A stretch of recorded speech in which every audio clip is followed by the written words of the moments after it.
মদিনার মাটি যদি পাই রাসূলুল্লাহ সুরমা করে নেব বারবার। জোরে বলেন সুবহানাল্লাহ। মদিনার মাটি যদি পাই রাসূলুল্লাহ সুরমা করে নেব বারবার। যদি যেতে नहीं পাই সোনার ওই মদিনায়, যদি যেতে नहीं পাই সোনার ওই মদিনায়, স্বপ্নে দিও দেখা গো রাসূলুল্লাহ সুরমা করে নেব বারবার। মদিনার মাটি যদি পাই রাসূলুল্লাহ সুরমা করে নেব বারবার। আল্লাহুম্মা সাল্লি আলা قل لو كان البحر مدادا لكلمات ربي لنفد البحر قبل أن تنفد كلمات ربي قبل أن تنفد كلمات ربي ولو جئنا بمثله مددا। سورة الله أكبر। আল্লাহ পাক বলছেন, নবী আপনি বলুন, তাম পৃথিবীর সমস্ত সমুদ্রের পানিগুলোকে যদি কালি বানাও। এই পৃথিবীতে 7টা মহাসমুদ্র রয়েছে। কটা সমুদ্র আছে? 7 সমুদ্র আছে না? একই চন্দ্রের ভিতরে 7 সমুদ্র, 7 সমুদ্র আছে। 7টি মহাসমুদ্র এবং তার কত শাখা প্রশাখা, নদী, খাল, বিল সব কিছু আছে। এই সমস্ত খাল, নদী, সমুদ্রের পানিগুলোকে নিয়ে যদি তোমরা কালি বানাও, আল্লাহ পাক বলছেন কালি বানাও। কালি কালি যেমন কলম আছে না, কলমের কালি লাগে, এরকম কালি বানাও। কালি বানিয়ে নিয়ে আমার কালামের ব্যাখ্যা লেখা শুরু করো। আমি যে কোরআন নাজিল করেছি এই কোরআনের ব্যাখ্যা লেখা শুরু করো। লিখতে লিখতে তামাম সমুদ্রের নদী, খাল, বিলের পানিগুলো সব শেষ হয়ে যাবে, ফুরিয়ে যাবে। মানাফিদাত কালিমাতুল্লাহ, আমার কালামের ব্যাখ্যা লেখা শেষ হবে না। বলি সুবহানাল্লাহ। প্রিয় ভাইরা, তাই কোরআনের কারীমের ওয়াজ করেও শেষ করা যাবে না। চলুন, আল্লাহ পাক বলছেন 7টি কাজ তোমাদের করা লাগবে, পৃথিবীর থেকে করতেই হবে তোমাদের। 7টা কাজ করলেই আমার দরবারে তোমরা সফল কাম হিসাবে আমি রবের কাছে তোমরা বিবেচিত হবে। বলি সুবহানাল্লাহ। 1 নম্বরে, ইয়া আইয়ুহাল্লাযীনা আমানু তাকুল্লাহ। আল্লাহ পাক বলেন, ও ঈমানদারেরা, ও বিশ্বাসীরা, তোমরা আমি আল্লাহ পাককে ভয় করো। কাকে ভয় করো? আল্লাহকে ভয় করো। আমরা কি আল্লাহ পাককে ভয় করি নাকি? ভয় করি? করেন? ও আচ্ছা, যাক আলহামদুলিল্লাহ, করলে তো খুব ভালো। আচ্ছা, সব কাজে কি ভয় করি আল্লাহরে? করি কি? বদমাইশি করার সময় তখন আল্লাহর কাছে আমরা আল্লাহর কথা মনে থাকে না। অথচ কি বদমাইশি আমরা করছি, কত বদমাইশি করছি, মুখে বলছি ভয় করি। ভয় করতে হবে সর্বক্ষেত্রে, আল্লাহকে ভয় করা লাগবে। চোর যেমন পুলিশকে দেখলে ভয় করে, ডাকাত যেমন পুলিশকে দেখলে ভয় করে। পুলিশ চেনে না ডাকাত কিনা, চোর কিনা, অথচ চোর কিন্তু পুলিশ দেখলেই কিন্তু ওর মনটা ছোট হয়ে যায়। যাই কিনা? যাই না? তাই তো, কি খেতে কি হয়, ধরে কি তো কি জানা, শেষ পড়ে মুসিবত হবে নাকি, একটু আড়ালা লুকিয়ে লুকিয়ে চলার চেষ্টা করে। কিন্তু দেখবেন যে প্রকৃতপক্ষে চোর, যে প্রকৃতপক্ষে অসৎ কাজ যে করে, সে কিন্তু এরকম মনে মনে করে। হ্যাঁ, চেষ্টা করে যে যদি যদি ধরা পড়ে যায় সমস্যা হয়ে যাবে, বিপদে পড়ে যাব। প্রিয় ভাইয়েরা, এইরকম ভয় না, রবকে ভয় করতে হবে। যেখানে কেউ থাকবে না, আমি এখানে কেউ নাই, কেউ আমাকে দেখতে পাই না, আমি এখানে এই অন্যায় কাজটা করতে পারবো, এখানে আমি এই অন্যায় কাজটা করতে পারবো, এইরকম মনে মনে করে যদি সেই অন্যায়টা করা হয়, তাহলে তার রবকে ভয় করা হলো না। হলো কি? হয়েছে? হয়েছে কি? হয় নাই। কিন্তু ওই জায়গায় কেউ নাই, এটা ঠিকই, কিন্তু একবার দিল কিন্তু, বিবেক কিন্তু একবার বলবে এই কাজটা করিস না। কেউ দেখতে পাচ্ছে না ঠিকই, কিন্তু উপর থেকে একজন ব্যক্তি যিনি দেখছেন তার নাম কি বলেন? তার নাম কি? তার নাম আল্লাহ। তিনি তো দেখছেন, তিনি তো সর্বদ্রষ্টা, তিনি সব দেখতে পান। আল্লাহ রাব্বুল আলামিন কোরআনে কারীমের ভিতরে বলেন, ওয়ালিল্লাহিল মাশরিকু ওয়াল মাগরিবু ফাআইনামা তুওয়াল্লু ফাসাম্মা ওয়াজহুল্লাহ ইন্নাল্লাহা ওয়াসিউন আলীম। সূরা বলেন আল্লাহু আকবার। আল্লাহ বলেন, পূর্বে এবং পশ্চিমে যেদিকে তোমরা মুখ ফিরাও না কেন, যেদিকেই তুমি তাকাও না কেন, সব দিকে তোমার রবের কুদরতি নজর বিরাজমান আছে। বলি সুবহানাল্লাহ। তিনি তো সবসময় দেখছেন, তিনি কত নিকটে আছে একবার শোনো। আল্লাহ পাক রব্বুল আলামিন বলেন, রাসূল আপনাকে যখন প্রশ্ন করা হলো আল্লাহ কোথায়, আমার হুজুরকে যখন কাফের বেদিন বেঈমানের প্রশ্ন করলো আল্লাহ কোথায় থাকে, ওই সময় আমার নবী সাল্লাল্লাহু আলাইহি সাল্লাম অপেক্ষা করছেন। জিবরিল আমিন আলাইহিস সালাম আসলেন, এসে বলছে, ওয়া ইযা সাআলাকা ইবাদি আন্নী ফাইন্নী করিব উজিবু দাওয়াতাদ দাঈ ইযা দাওয়ান ফালইস্তাজিবু লি ওয়াল ইউমিনু বি লাআল্লাহুম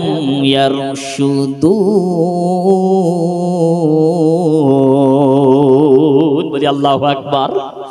আল্লাহ রাব্বুল আলামিন বলেন, নবী আমার বান্দারা যখন আমার ব্যাপারে জিজ্ঞাসা করে আপনি বলে দেন আল্লাহ রাব্বুল আলামিন তোমাদের অতি নিকটে নিকটে অবস্থান করেন, তার কুদরতি দৃষ্টি অতি নিকটে থাকে। বলি সুবহানাল্লাহ। অন্যত্র আল্লাহ পাক বলেন, নাহনু আকরাবু ইলাইহি মিন হাবলিল ওয়ারিদ। জোরে বলেন আল্লাহু আকবার। আল্লাহ পাক বলেন, বান্দা তোমার যে শাহরগ, তোমার যে মাথাখানা যে রগের উপরে বসানো রয়েছে, এই রগের চেয়ে আমি রব্বুল আলামিন তোমার নিকটে নিকটে আছি। বলি সুবহানাল্লাহ। আল্লাহকে ভয় করি, সর্বক্ষেত্রে আল্লাহকে ভয় করি, তবেই তো হবে ইমানদার, তবেই তো হবে আল্লাহ পাকের ভয় করনে ওয়ালা বান্দা বা বান্দি। বলি সুবহানাল্লাহ। মনে করছে এখন তো আমার রব দেখতে পায় না, আমার রব দেখতে পায় না, মানে এরকম কথা একদম ভাবাই যাবে না। সব দেখছেন এবং সব তিনি রেকর্ড করছেন। ও বান্দা, দুনিয়ার জিপিএস কে দেখে শিক্ষা নাও। লরি মালিকের ড্রাইভারের এমনি করে তেল চুরি করে, গাড়িতে অনেক চুরি চামারি হয়, হয় কিনা? হয় কিনা? এখন কিন্তু গাড়ির ভিতরে জিপিএস লাগানো আছে। ড্রাইভার কোথায় গাড়ি দাঁড় করাচ্ছে, কি করছে না করছে, সব কিছু মালিক মোবাইলের সঙ্গে ট্র্যাক করে বসে বসে দেখতে পাই কিনা? পাই কিনা? পাই না? পাই। তাহলে এইটা যদি দুনিয়ার বিজ্ঞান এরকম জিপিএস মেশিন বানিয়ে দিতে পারে, দিয়ে যদি গাড়িটা কোথায় আছে, কি করছে না করছে, যদি মালিক বসে বসে মোবাইল ট্র্যাক করে যদি দেখতে পারে, এটা দুনিয়ার একটা বিজ্ঞানের সামান্য জিনিস দিয়ে যদি এরকম হয়, আল্লাহ রাব্বুল আলামিন অসীম জ্ঞান রাশির মালিক, তিনি বলছে আমি তোমাদের প্রত্যেকের শরীরে এরকম জিপিএস লাগিয়েছি। বলি সুবহানাল্লাহ। এই জিপিএস মেশিনটা কি কোরআন শরীফ বলছে, ওয়া কুল্লা ইনসানিন আলজামনাহু তাইরাহু ফি উনুকিহি ওয়া নুখরিজু লাহু ইয়াওমাল কিয়ামাতি কিতাবান ইয়ালকাহু মানশুরা। সূরা বলেন আল্লাহু আকবার। বলেন আল্লাহু আকবার, নারায়ে তাকবীর। আল্লাহ রাব্বুল আলামিন বলেন, আমি তোমাদের এই গলার ভিতরে আমলনামা ঝুলিয়ে রেখেছি। আজকে বিজ্ঞানীরা বলছে ডিএনএ পরীক্ষা করে অনেক কিছু ধরা যায়। যেমন কিনা আনিস খানের লাশ দাফন হয়ে যাওয়ার পরেও আমরা দেখেছিলাম বেশ কিছুদিন পরে আবার ফের ময়না তদন্ত করার জন্য তুলেছিল, ঠিক কিনা? এই যারা মিডিয়া দেখে, ঠিক বলছি না? ঠিক তো? আনিস খানের লাশ তুলেছিল না? তুলেছিল, কিন্তু ডিএনএ টেস্ট করে দেখা হয়েছিল।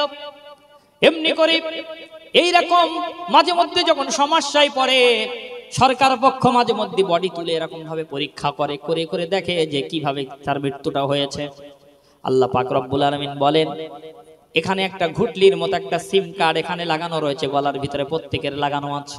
কিয়ামতের ময়দানে ওই সিম কার্ডটাকে, মেমোরি কার্ডটাকে বাহির করে দিয়ে ওই বান্দার সব আমলগুলো সেদিন ভিডিও রেকর্ড করে দেখানো হবে। ওটাই হলো জিপিএস। মনে করেন ওটাই হলো জিপিএস। আমি আপনি কোথায় কি করেছি, কখন সুদের টাকা নিয়েছি, কোন সময় কোন অবৈধ নারীর গায়ে হাত দিয়েছি, কি অন্যায় করেছি, কখন কি করেছি, সব আল্লাহ পাক রেকর্ড করে রাখছেন।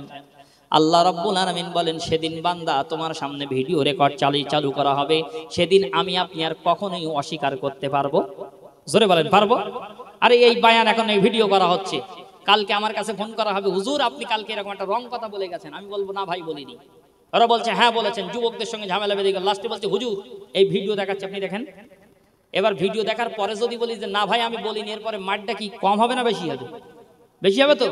তাহলে প্রথম আমি আপনি আল্লাহর সঙ্গে তর্ক বিরাট করবো, কিন্তু যেই আল্লাহ পাক ভিডিও দেখাবে না পুরো লাজবাব হয়ে যাবে, আর কিছু বলতে পারবো না। এই ভাই ফেরেশতারা উল্টো পাল্টা মারবে, সে মারির সীমা নেই রে বাপ। আপনি বুঝতে পারছেন না রে বাবু, এখন মনে করেন কিছুই না, না সব হবে। আল্লাহ পাক বলছেন সব কিছু হবে। দেখতে পাচ্ছ না বিশ্ব নবী সাল্লাল্লাহু আলাইহি সাল্লাম কিয়ামতের আগে যে ভবিষ্যৎবাণী করেছিলেন যে কিয়ামতের আগে তৃতীয় বিশ্বযুদ্ধ হবে, হচ্ছে না? হচ্ছে তো।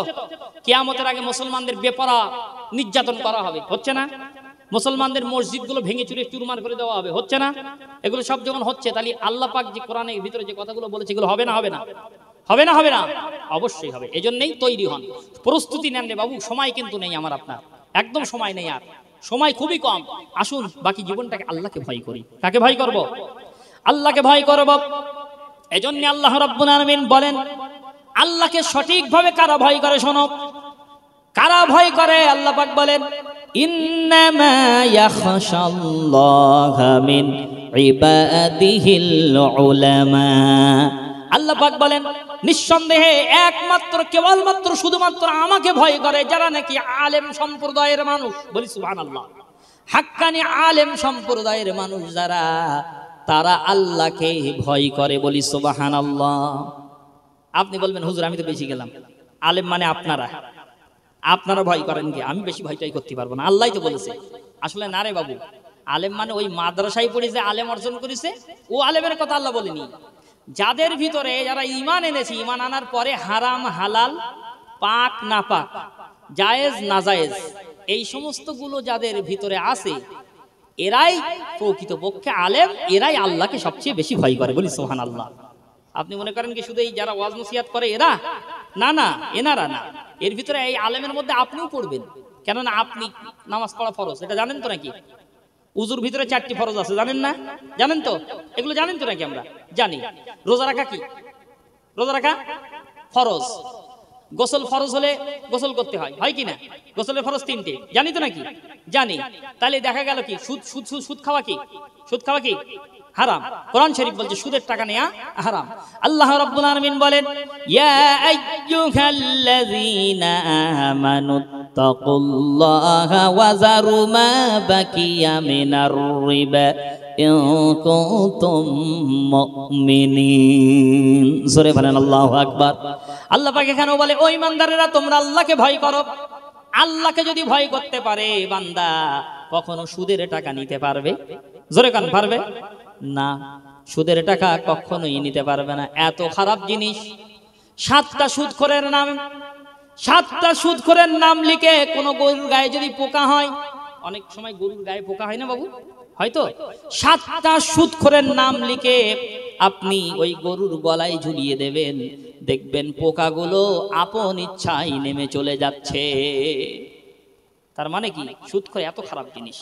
আর সেই সুদের কারবার তো আমাদের ঘরে ঘরে ঢুকে গেছে, গেছে না? গেছে। কিন্তু বাবু একটুখানি চেষ্টা করেন, পরহেজ করেন। সুদের মাল খুব খারাপ জিনিস। ফুরফুরা বিসাব রাহমাতুল্লাহ আলাইহি, তিনি একদিন জলসা করে বসে আছেন, একজন ব্যক্তি 50 টাকা হাদিয়া দিচ্ছে মুসাবা করে। কত টাকা? এ বাবা কষ্ট হচ্ছে না তো? অসুবিধা হয় না তো? 50 টাকা হাদিয়া দিচ্ছে। এমত অবস্থায় হুজুর শুধু একবার তার দিকে তাকিয়ে বললেন, বাবা তুমি কি সুদ খাও নাকি? কি বললেন? তুমি কি সুদ খাও? লোকটি কোনো কথা বললেন না, এক বাক্যে স্বীকার করলেন, হুজুর হ্যাঁ আমি সুদ খাই।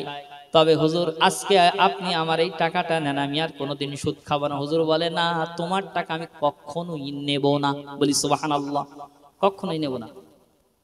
ওই সময় লোকটি বলছে, হুজুর আমি তওবা করছি, আপনি আমার কাছ থেকে এই টাকাটা গ্রহণ করুন, আর আমি কোনোদিন সুদ খাবো না হুজুর, আপনি আমাকে তওবা পড়িয়ে দিন, হাতে হাত দিয়ে একটু তওবা পড়িয়ে দিন হুজুর। আল্লাহর ওলি বললেন, বাবা তওবা আমি তোমাকে পড়াচ্ছি ঠিকই, কিন্তু আমি কিন্তু তোমার টাকা এখন নেব না। টাকাটাকে নিয়ে মাওলানা তুজাম্মেল হোসেন সাহেব, হাওড়া জেলায় বাড়ি। কোথায় বাড়ি? হাওড়া জেলায়। মাওলানা তুজাম্মেল হোসেন সাহেব রাহমাতুল্লাহ আলাইহি আমার দাদা পীরের একজন মুরিদ ছিলেন। মাওলানা তুজাম্মেল হোসেন সাহেবকে দিয়ে বললেন, বাবা ও মাওলানা, আপনি এই টাকাটা রেখে দেন, আর এই লোকটাকে আপনি 1 বছর এর দিকে একটু লক্ষ্য রাখবেন। নদিয়া জেলায় এই লোকের বাড়ি। কোথায় বাড়ি? ওই সুদখোরের বাড়ি কোথায়? নদিয়া জেলা। এর দিকে আপনি 1 বছর লক্ষ্য রাখবেন। 1 বছর পরে যদি দেখেন এই লোকটি এই তওবার উপরে কায়েম আছে, দাঁড়িয়ে আছে, তাহলে এই টাকাটা আমার মাদ্রাসায় পাঠিয়ে দিও। কোথায় পাঠাবে? মাদ্রাসায়। দাদা পীর কি বলছে যে আমাকে দিও? বলেছে? বলে নাই। 1 বছর দেখো এই টাকাটা রেখে দাও, 1 বছর দেখো এই লোকটার দিকে চালচলন দেখবে, খাই কিনা একটু খোঁজ খবর নেবে। যদি এই তওবার উপরে দাঁড়িয়ে থাকতে পারে তারপরে আমার মাদ্রাসায় পাঠিয়ে দিও। এরপরে লোকটি তওবা করে সত্যিকারের পরিবর্তন হয়ে গেল, সুদের লেনদেন করে না। একদিন মাওলানা তুজাম্মেল হোসেন সাহেবের সঙ্গে সেই লোকটির দেখা হয়ে গেল। লোকটিকে বলছেন, মাওলানা তুজাম্মেল হোসেন সাহেব বলছেন, ও ভাইজান আপনি কি সেই সুদের কারবার করেন নাকি? উনি বললেন, না, আমি পীর মুর্শিদের হাতে হাত দিয়ে ওই দিন তওবা পড়েছিলাম, সেখান থেকে আর সুদের টাকা আমি নেই না, আমি সুদের কারবার আর করি না, সব ছেড়ে দিয়েছি। আল্লাহ বলেন, ওয়াজারু মা বাকিয়া মিনার রিবা ইন কুনতুম মুমিনিন। ওই ইমানদারেরা, তোমরা আমি আল্লাহ পাককে ভয় করো, আর যদি তোমাদের কাছে কারোর কাছে তোমরা সুদের টাকা পাও, ওই সুদের টাকাগুলো সব ছেড়ে দাও। বলি সুবহানাল্লাহ। সুতরাং আমি ছেড়ে দিয়েছি, আমি আর সুদ খাই না। ওই সময় তো তুজাম্মেল হোসেন সাহেব একটা কথা বলেছিলেন, আচ্ছা ভাইজান, আপনি তো ওই দিন যখনই দাদা হুজুর বললেন যে বাবা সুদ খাও নাকি, আপনি তো বলতে পারতেন না হুজুর, কে বলিস আপনার, এরকম উড়িয়ে দিলি তো হইতো, আপনি সত্যি কথা বললেন কেন? ওই সময় লোকটি বলছেন, মাওলানা যখন মুজাদ্দিদুজ্জামান দাদা হুজুর রাহমাতুল্লাহ আলাইহি আমাকে জিজ্ঞাসা করছে বাবা সুদ খাও নাকি, আমি যেন দেখতে পাচ্ছি 2টা বড় বড় বিষধর অজগর আমাকে বলছে, এ সুদখোর, আজকে যদি আমার পীর মুর্শিদের সামনে যদি মিথ্যা কথা বলিস, আমার দংশন থেকে তোকে কেউ রিহাই করতে পারবে না, এই ভয়েতে আমি সত্য কথা বলেছিলাম। বলি সুবহানাল্লাহ। প্রিয় ভাইরা, তানারা কি মানুষ ছিলেন, কত সূক্ষ্মভাবে চলতেন। ওহ, বাংলাদেশে ওয়াজ করতে গেছে, হাদিয়া দিয়েছে 4000 টাকা। কত কত? 4000 টাকা। দাদা হুজুর বলছে, বাবা এত টাকা দিচ্ছ কেন বাবা, কোথা থেকে জোগাড় করেছি এত টাকা? তো বলছে, হুজুর কালেকশন করেছি। বলছে, বাবা আমি টাকা নেব না, সুদখোর, মদখোর, হারামখোর সবার বাড়িতে কালেকশন করিস তো? বলছে, হ্যাঁ হুজুর, বাদ দেয়নি কারোর। বলেছি, দাদা হুজুর আসছে, সবাই দিয়েছে হুজুর। বলে, বাবা এ টাকা আমি নিতে পারবো না, আমার এত টাকা লাগবে না রে বাবা, আমি কোনো টাকা নেবো না, এই টাকা আমি নেবো না। যদি কারোর ব্যক্তিগত কোনো টাকা থাকে, হালাল টাকা, তার থেকে আমাকে জাদু বাতায় আমি নিয়ে চলে যাবো, কিন্তু আমি এ টাকা নেবো না। এখন কি আমরা কেউ বলি? এখনকার বক্তারা কেউ বলে? বাপ কম হলে আরো ঝামেলা করে, হ্যাঁ ঝামেলা হয়। কি মানুষ ছিলেন তানারা, দেখেন। এই জন্যে তানাদের ওয়াজ খালি মুখে ওয়াজ করতেন।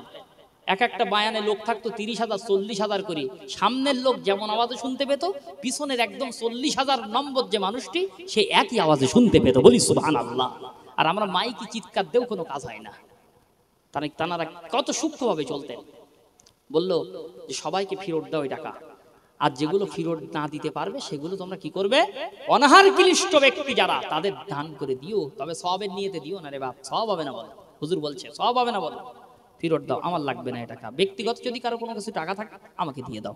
যাই হোক, চলুন, তানারা এইরকম ভাবে চলতেন, আল্লাহকে কত ভয় করতেন তানারা। এই জন্যই তো দেখা গেল একটা বাচ্চার মুখের ভিতরে ট্যাংরা মাছের কাঁটা ঢুকে, ট্যাংরা মাছ এরকম জ্যান্ত ট্যাংরা মাছ প্রবেশ করেছে, হাঁ করে আছে। দাদা হুজুর রাহমাতুল্লাহ আলাইহি দেখতে পেলেন, নৌকায় করে নিয়ে যাচ্ছে ইন্ডিয়ার দিকে, এইদিকে নিয়ে আসছে। আহারে, তারা কি কান্নাকাটি করে, গরিব মানুষ। বাচ্চাটা কিভাবে হয়ে খেলা করতে করতে কিভাবে মাছটা ভিতরে প্রবেশ করে কাটাটা এরকম বেঁধে গেছে। ডাক্তাররা বলেছে আমরা পারবো না। সে সময় তারা এত টেকনিক আপনার কি নিয়ে ছিল না, এত সুন্দর টেকনোলজি তো ছিল না। কিভাবে অপারেশন করবে ডাক্তাররাই তো বুঝতে পারছে না। আল্লাহর ওলির মনে বড় দয়া হলো, মায়া হলো, বলল বাবা বাচ্চাটাকে একটুখানি আমার কাছে নিয়ে এসো তো দেখি।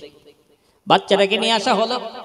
আল্লাহর ওলি মুখের ভিতরে আঙুল, এরকম 3টা আঙুল ভিতরে প্রবেশ করিয়ে বললেন, এ মাছ, বাচ্চাটাকে কষ্ট দিনে আমার হাতে চলে আয়। সাথে সাথে মাছটা ছাড়িয়ে আমার দাদা পীরের হাতে চলে আসছে, বলি সুবহানাল্লাহ। আর ওই রকম কেসারটা আমার সামনে নিয়ে হাজির করুন দিন, হ্যাঁ হবে? অত সহজ নাকি? হারাম খেয়ে খেয়ে বদমাইশি করি করি যদি বলি মাছ চলি আয়, মাছ তো এবার উল্টো কাটা হলে আরো হাতটা ঢোকার, স্বাদ মিটিয়ে দিচ্ছি, তোমার হাতের স্বাদ মিটিয়ে দিচ্ছি, ঢোকাও। প্রিয় ভাইয়েরা, এজন্যই আল্লাহকে ভয় করি। আসুন প্রকৃতপক্ষে আল্লাহকে সবাই মিলে আল্লাহর সমস্ত কার্যের ভিতরে, আমাদের সমস্ত কাজে আল্লাহকে ভয় করি। আল্লাহ বলেন, ও ইমানদারেরা, 1 নম্বরে তোমরা আমি আল্লাহ পাককে ভয় করবে।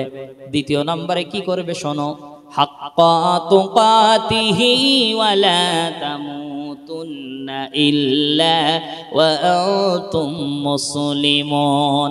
আল্লাহ পাক বলেন, অতক্ষণ পর্যন্ত তোমরা মৃত্যুবরণ করবে না যতক্ষণ পর্যন্ত তোমরা পরিপূর্ণ মুসলমান না হতে পারবে। অতক্ষণ পর্যন্ত তোমরা মৃত্যুবরণ করবে না, কতক্ষণ পর্যন্ত? যতক্ষণ পরিপূর্ণ মুসলমান না হতে পারবে। তাহলে কবরে যাওয়ার আগে কি হতে হবে?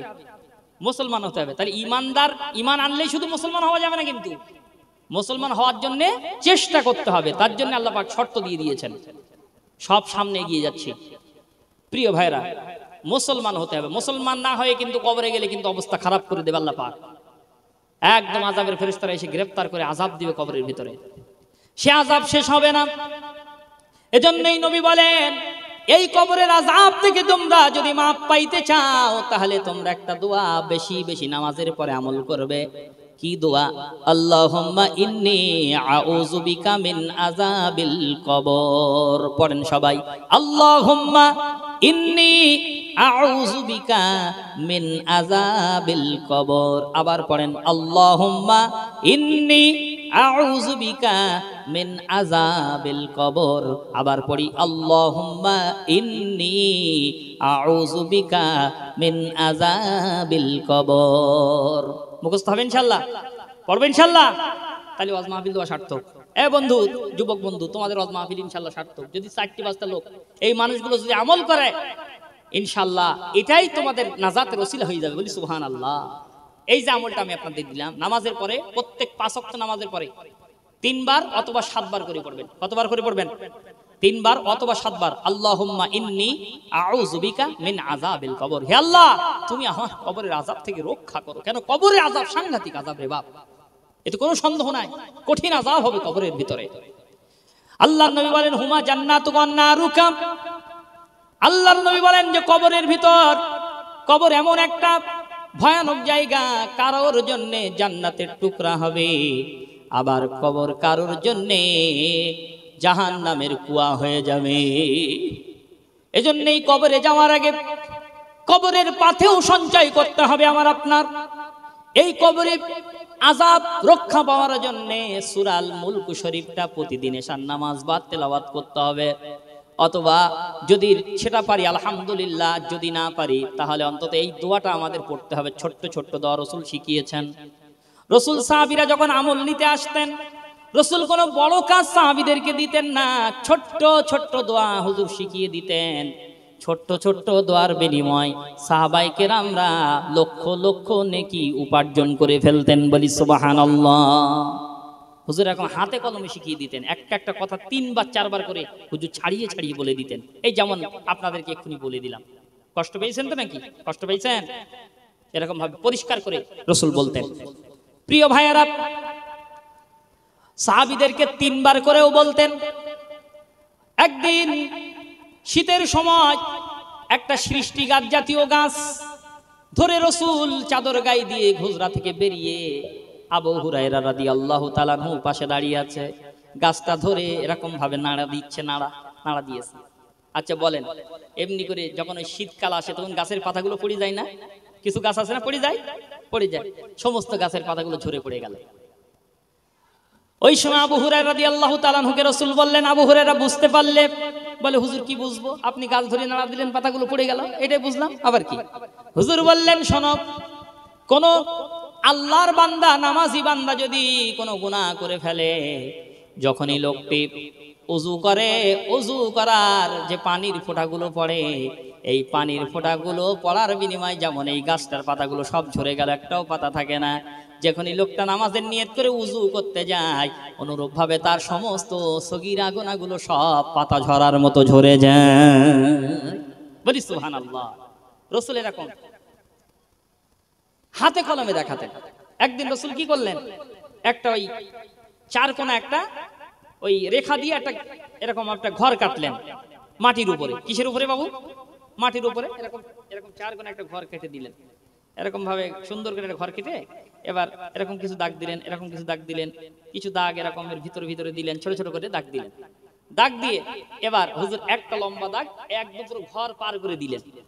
ঘর কি করলেন? পার করে একটা লম্বা দাগ দিয়ে দিলেন। সাহাবীরা বললেন, হুজুর এটা কি করলেন? হুজুর বললেন, এই যে কাজটা করলাম তোমরা কি বুঝেছো যে এটা কি করলাম? বলছে, না হুজুর, আমরা তো বুঝতে পারি না। হুজুর আপনি একটু বোঝান। বলতে, হ্যাঁ, তোমাদের বোঝানোর জন্যই তো এটা করলাম। এই যে চার কোণা একটা ঘর দেখছো, এটা হলো দুনিয়া। এটা কি? এটা দুনিয়া। আর এই যে ছোট্ট ছোট দাগগুলো এই ঘরের ভিতরে যেগুলো আছে, এইগুলো হলো আমাদের হায়াত, এইগুলো হলো সময়, এইগুলো হলো আমাদের জীবন। আর এই যে লম্বা একটা দাগ দেখতে পাচ্ছ, এটা হলো আশা। আশা একদম পুরো দুনিয়া ছেড়ে পার হয়ে যাচ্ছে। এজন্যই এটা আমি তোমাদের বোঝাতে চাইছি। এই কারণে আমাদের ওই চার কোণা ঘরটা হলো দুনিয়া, আর ওই যে ছোট ছোট দাগগুলো হলো আমাদের হায়াত, ওইগুলো আমাদের সময়, আমাদের জীবন। আর যে লম্বা দাগ ওই ঘর ছাড়িয়ে চলে গেছে, ওটা হলো আমাদের আকাঙ্ক্ষা, আশা।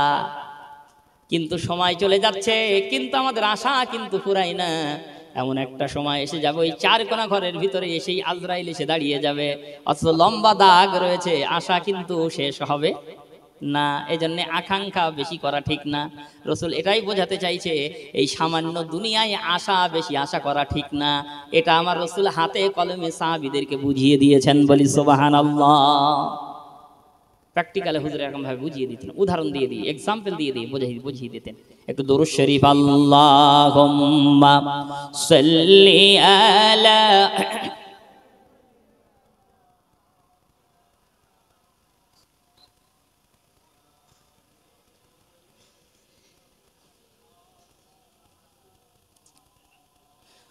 মদিনার মাটি যদি পাই রাসূলুল্লাহ, সুরমা করে নেব বারবার। জোরে বলেন সুবহানাল্লাহ। মদিনার মাটি যদি পাই রাসূলুল্লাহ, সুরমা করে নেব বারবার। যদি যেতে নাহি পাই সোনার ওই মদিনায়, যদি যেতে নাহি পাই সোনার ওই মদিনায়, স্বপ্নে দিও দেখা গো রাসূলুল্লাহ, সুরমা করে নেব বারবার। মদিনার মাটি যদি পাই রাসূলুল্লাহ, সুরমা করে নেব বারবার। আল্লাহুম্মা সাল্লি আলা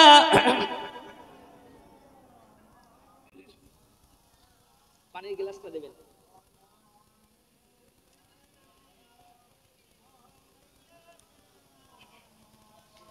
আমিনা মায়ের কোলে নয়নের তারা, ভালোবেসে খোদা দিলেন 30 পারা। বলি সুবহানাল্লাহ।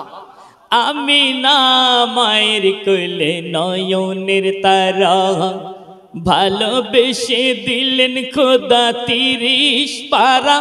তাহার এত যে সম্মান, নামটি তার আল কুরআন। তাহার এত যে সম্মান, নামটি তার আল কুরআন। পড়িলে একবার নেকি হাজারে হাজার। বলি সুবহানাল্লাহ, একটু জোরে হবে না? নারায়ে তাকবীর।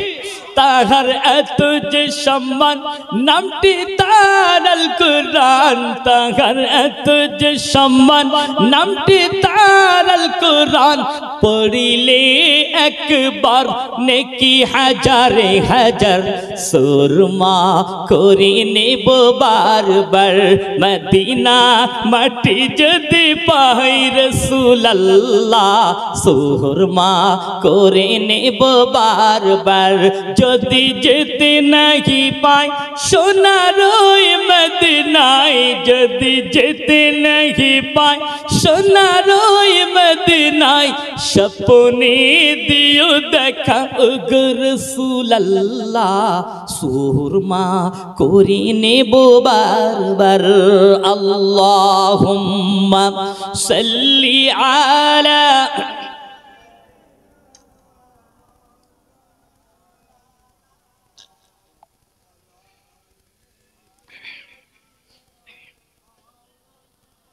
মদিনার মাটি দেখো নূরের মাটি। গেলে আশিকের হয় ঈমান খাঁটি। বলি সুবহানাল্লাহ। মদিনার মাটি নূরের মাটি, ওখানে যদি কোনো আশিক যায় তার ঈমানটা আর মজবুত হয়। বলি সুবহানাল্লাহ। তাই কবি বলছে, আমার লেখা এটা, মদিনার মাটি দেখো নূরের মাটি। গেলে আশিকের হয় ঈমান খাঁটি। তাই তো আসি আজ আশায়, কবে যাব মদিনায়। তাই তো আসি আজ আশায়, কবে যাব মদিনায়। ডেকে নাও একবার ওগো রাসূলুল্লাহ। সুরমা করে নেব বারবার, মদিনার মাটি যদি পাই রাসূলুল্লাহ। সুরমা করে নেব বারবার, যদি যেতে নাহি পাই সোনার ওই মদিনায়। যদি যেতে নাহি পাই সোনার ওই মদিনায়। স্বপ্নে দিও দেখা ওগো রাসূলুল্লাহ। সুরমা করে নেব বারবার। আল্লাহুম্মা সাল্লি আলা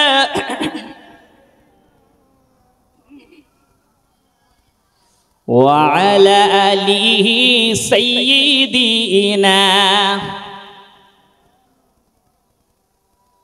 কষ্ট হচ্ছে নাকি? বিরক্ত হচ্ছেন? আলোচনা চলবে তো নাকি? আলোচনা কিন্তু 2 নম্বর চলছে। 1 নম্বরে আল্লাহকে ভয় করতে হবে সদা সর্বদা। 2 নম্বর, অতক্ষণ পর্যন্ত কবরে যাব না যতক্ষণ পর্যন্ত পরিপূর্ণ মুসলমান না হতে পারবো। তাই তো নাকি? প্রিয় ভাইয়ারা, মুসলমান হওয়া লাগবে। শুধু গরুর গোশত খেলে আর খাতনা সুন্নাতে খাতনা করলে মুসলমান হওয়া যায় না। শুধু কলেমা পড়ে মুসলমান হলে মুসলমান বলে বিবেচিত হবে না। রব বললেন, ইমানদারেরা মুসলমান না হয়ে যেন কবরে আসবে না। এজন্যই মুসলমানের মুসলমানিত্ব হাসিল করা লাগবে। এই মুসলমানদেরকে আল্লাহ রাব্বুল আলামিন বড় ভালোবাসেন। কোরআনে কারিমে আমি আপনি যে জাতিতে মুসলমান, এই শব্দটা কোরআনে কারিমের ভিতরে আল্লাহ পাক বলে দিয়েছেন। বলি সুবহানাল্লাহ। পৃথিবীতে যারা সনাতন ধর্মের মানুষ দাবি করে, হিন্দু বলে, এদের যে বেদ আছে, গীতা আছে, এই গীতা বা বেদ বাই আপনার কিনা উপনিষদ, রামায়ণ, মহাভারত, টোটাল ধর্মগ্রন্থের ভিতরে একটা জায়গায় আপনি হিন্দু শব্দ দেখাতে পারবেন না। নাই নাই নাই, পারবেন না। অথচ তারা বলে আমরা হিন্দু ধর্মের মানুষ, সনাতন ধর্মের মানুষ। এই শব্দ ওদের কিতাবের ভিতর, ওদের পাঠ্যপুস্তকের ধর্মীয় গ্রন্থের মধ্যে নাই। কিন্তু আমি আপনি যে মুসলমান, আমার আপনার ধর্ম যে ইসলাম, এই কথাগুলো আল্লাহ রাব্বুল আলামিন কোরআনের মধ্যে বলে দিয়েছে না দেয় নাই? দিয়েছে না দেয় নাই? আল্লাহ পাক বলছেন তোমাকে মুসলমান হওয়া লাগবে। কোরআন শরীফ বলছে, মিল্লাতা আবিকুম ইব্রাহিম হুয়া সাম্মাকুমুল মুসলিমিন। বলি আল্লাহু আকবার। আল্লাহ পাক বলেন তোমরা মিল্লাত ইব্রাহিমের অনুসরণ করো। এই ইব্রাহিম আলাইহিস সালামের মিল্লাত হলো মুসলিম মিল্লাত। বলি সুবহানাল্লাহ। তিনি হলেন তোমাদের জন্য জাতির পিতা, তিনি হলেন ইমাম। ইব্রাহিম আলাইহিস সালাম হলেন ইমাম, মুসলমানদের একটা ইমাম। মুসলমানদের ইমাম আছে না? এবার ইমাম ছাড়া মুসলমান জাতি চলবে, চলতে পারে? ইমাম আছে না? নাই, ইমাম আছে। আমার মসজিদের ইমাম, ইমাম মানে তো নেতা। ইমাম মানে কি? নেতা। আল্লাহ রাব্বুল আলামিন বলেন, ক্বালা ইন্নী জাইলুকা লিন-নাসি ইমামা।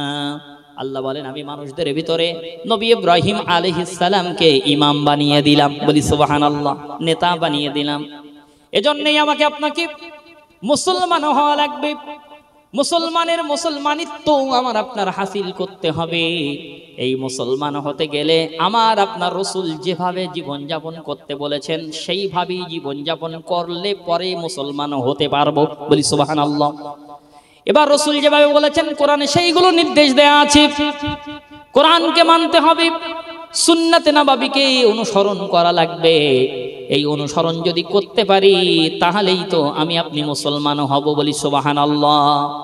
আল্লাহ পাক নেত্রে বলেন, কুল আমান্না বিল্লাহি ওয়া মা উনজিলা আলাইনা ওয়া মা উনজিলা আলা ইব্রাহিম ওয়া ইসমাঈল ওয়া ইসহাক ওয়া ইয়াকুব والعصبات وما أوتي موسى وعيسى والنبيون من ربهم لا نفرق بين أحد منهم ونحن له مسلمون। বলি আল্লাহু আকবার। আল্লাহ পাক বললেন নবী আপনি বলুন, তারা বলবে যে আমরা ঈমান আনলাম আল্লাহর উপরে এবং আপনার উপরে নাজিলকৃত কিতাবের উপরে এবং ইব্রাহিম ইসমাঈল ইসহাক ইয়াকুব এবং তার সমস্ত আওলাদদের উপরে ঈমান আনলাম। যারা নাকি মুসলমান হবে তাদের এই কথাগুলো বলা লাগবে। এরপরে মুসা ঈসা আলাইহিস সালামদের উপরেও আমরা ঈমান আনলাম এবং অন্যান্য নবী আলাইহিমুস সালামদের উপরেও আমরা বিশ্বাস করলাম। লা নুফাররিকু বাইনা আহাদিম মিনহুম, এবং সমস্ত নবীদের উপরে ঈমান আনার পরে আমরা তাদের কাউকে ছোট করি না, তাদের মধ্যে আমরা পার্থক্য সূচিত করি না। ওয়া নাহানু লাহু মুসলিমুন, এবং তারা বলবে আমরাই হলাম মুসলমান। আল্লাহ বলেন তারাই হবে প্রকৃতপক্ষে মুসলমান। বলি সুবহানাল্লাহ।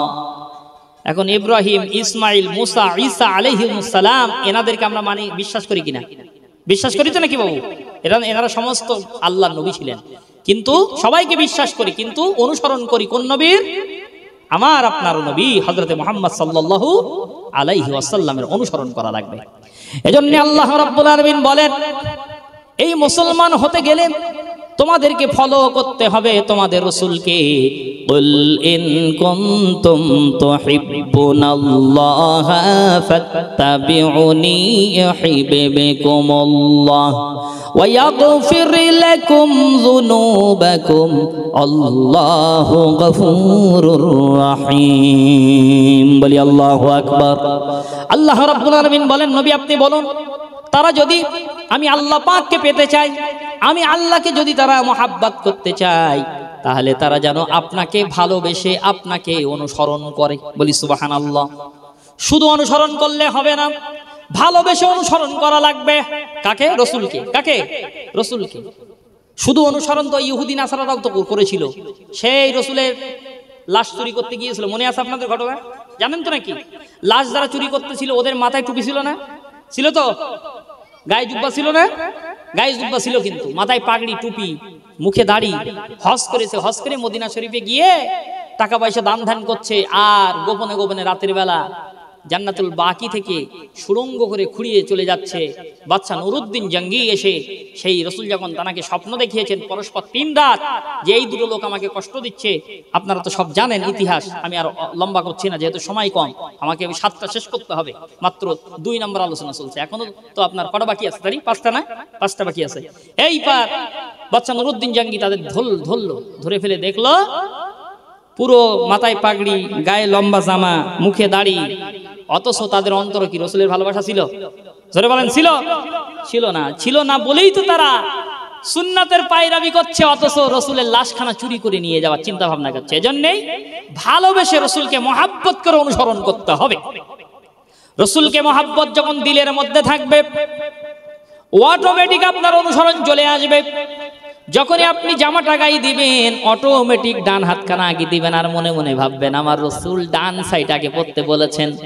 যতক্ষণ ওই জামাটা আপনার গায়ে থাকবে ততক্ষণ আপনার আমল নামায় একটি সুন্নাতের নেকি আল্লাহ পাক লিখে দিবেন। বলি সুবহানাল্লাহ।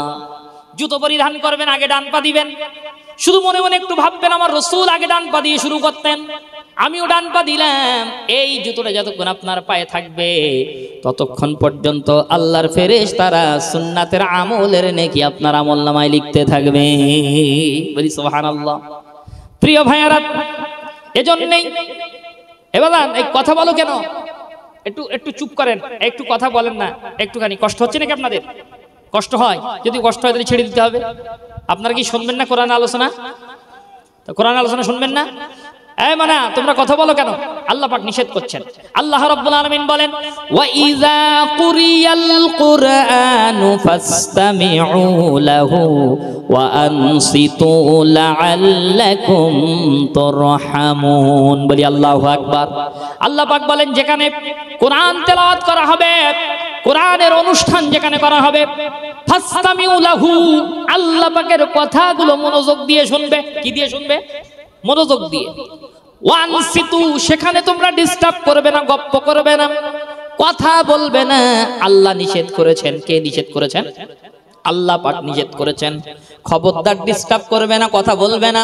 যদি তোমরা সুন্দর মন মস্তিষ্ক দিয়ে, দিল দিয়ে, মগজ দিয়ে যদি কোরআনে কারীমের আলোচনা শ্রবণ করতে পারো, শুনতে পারো, তাহলে তোমাদের উপরে কি করা হবে শোনো, লাআল্লাকুম তুরহামুন। যতক্ষণ পর্যন্ত ওই কোরআনে কারীমের মাহফিলে তোমরা বসে থাকবে ততক্ষণ পর্যন্ত আমি আল্লাহ পাকের রহমত অজস্র ধারায় তোমাদের উপরে নাজিল হতে থাকবে। বলি সুবহানাল্লাহ। তাহলে কোরআনে কারীমের মজলিসে গল্প করা যাবে, কথা বলা যাবে। সুতরাং এগুলো বিয়াদবি করব না। চলুন এবার অগ্রসর হই। আল্লাহর দরবারে মুসলমান হিসেবে আমাদেরকে ওঠা লাগবে। মুসলমান হতে গেলে রসুলের অনুসরণ করা লাগবে।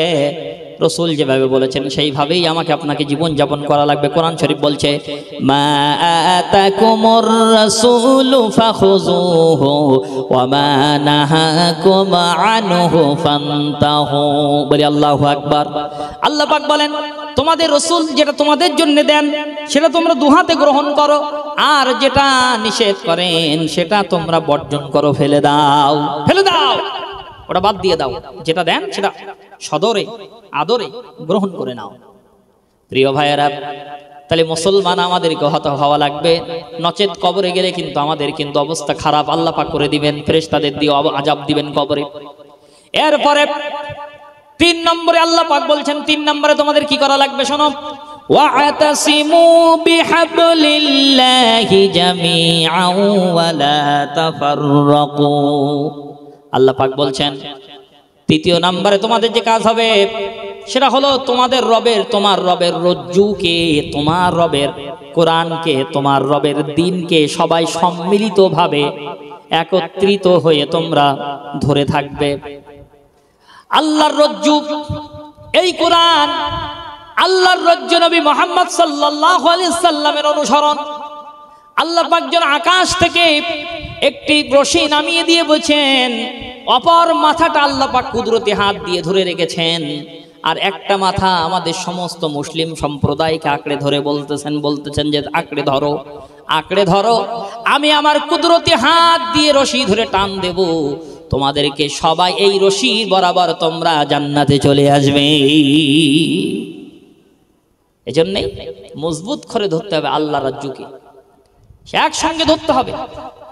এজন্য আল্লাহ রাব্বুল আলামিন বলেন, লা ইকরাহা ফিদ-দীন ক্বাদ তাবায়্যানার রুশদু মিনাল গায় ফামান ইয়াকফুর বিত-তাগুতি ওয়া ইউমিন বিল্লাহি ফাকাদ ইসতামসাকা বিল উরওয়াতিল উসকা লা ফিসামা লাহা আল্লাহু সামিউন আলীম। বলি আল্লাহু আকবার।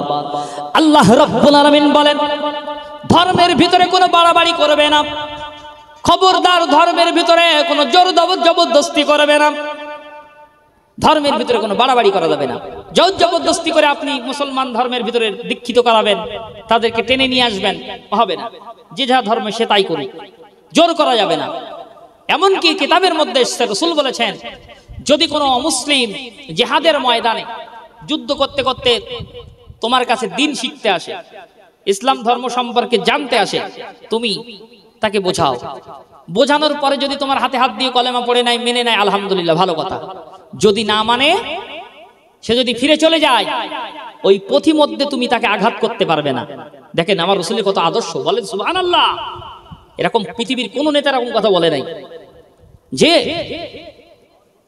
ওই এটা এটা এটা তো আপনার কিনা, যে রাসূল বলছেন, আমার হাবিব বলছেন যে তাকে ওই তাবু পর্যন্ত ফিরে যেতে দাও, তারপরে যদি আবার তোমার উপরে আক্রমণ করতে আসে তাহলে তুমি তার প্রতি উত্তরে জবাব দিও। এটা হলো আমার রাসূলের কথা, বলি সুবহানাল্লাহ।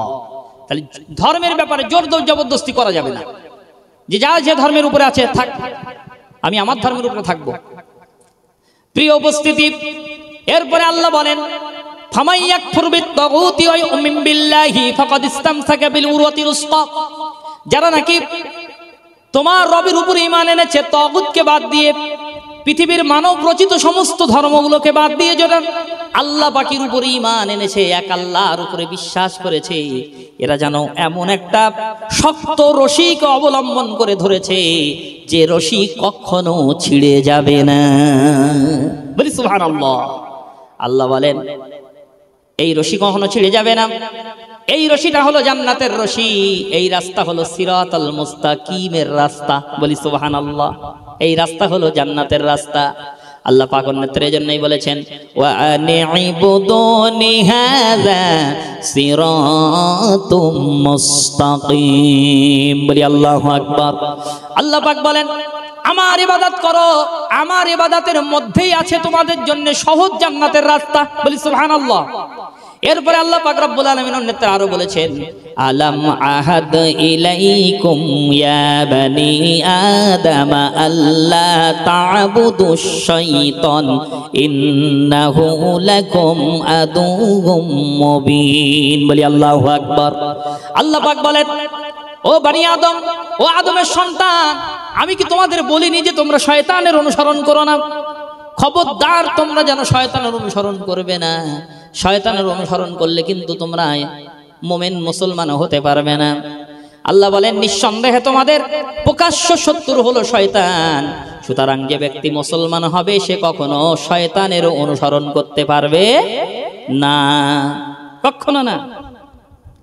আল্লাহর রজ্জুকে 3 নম্বরে একসঙ্গে সবাই মিলে আঁকড়ে ধরবো, সবাই মিলে। এরপরে আল্লাহ বলেন 4 নম্বরে, ওয়ালা তাফাররাকু। খবরদার, তোমরা জানো নিজেরা দলাদলি করবে না, মারামারি করবে না, নিজেরা মারামারি করবে না, একসঙ্গে সবাই মিলে থাকবে। যে একবার পড়েছে লা ইলাহা ইল্লাল্লাহু মুহাম্মাদুর রাসূলুল্লাহ সাল্লাল্লাহু আলাইহি সাল্লাম, সে তোমার কলেমার ভাই হয়ে গেল। বলি সুবহানাল্লাহ। এই দলাদলি করবে না, নিজেরা মিল মহাব্বতে থাকবে, একসঙ্গে থাকবে, মারামারি করবে না, হানাহানি করবে না। কেননা আল্লাহ পাক রব্বুল আলামিন বলছেন, পরের আল্লাহ পাক রব্বুল আলামিন বলেন, ওয়াজকুরু নি'মাতাল্লাহি আলাইকুম ইয কুনতুম আ'দাআন ফাআল্লাফা বাইনা কুলুবিকুম ফাআসবাহতুম বিনি'মাতিহি ইখওয়ানা। আল্লাহ পাক বলছেন 5 নম্বরে, তোমরা আমি আল্লাহ পাকের নিয়ামতকে শুকরিয়া করবে, আমার নিয়ামতের স্মরণ করবে। কেননা ইতিপূর্বে তোমরা তো জানো, তোমরা দেখেছো যে আওস এবং খাজরাজ দুটো বংশ ছিল, কিন্তু তারা মারামারি করতেছিল সামান্য কেবলমাত্র একটা ডিমকে কেন্দ্র করে। কি কেন্দ্র করে? একটা ডিম। আবার একটা তাফসিরে আছে একটা মাটির হাঁড়ি, একটা মাটির হাঁড়ি ভেঙে ফেলেছিল একটা বাচ্চা।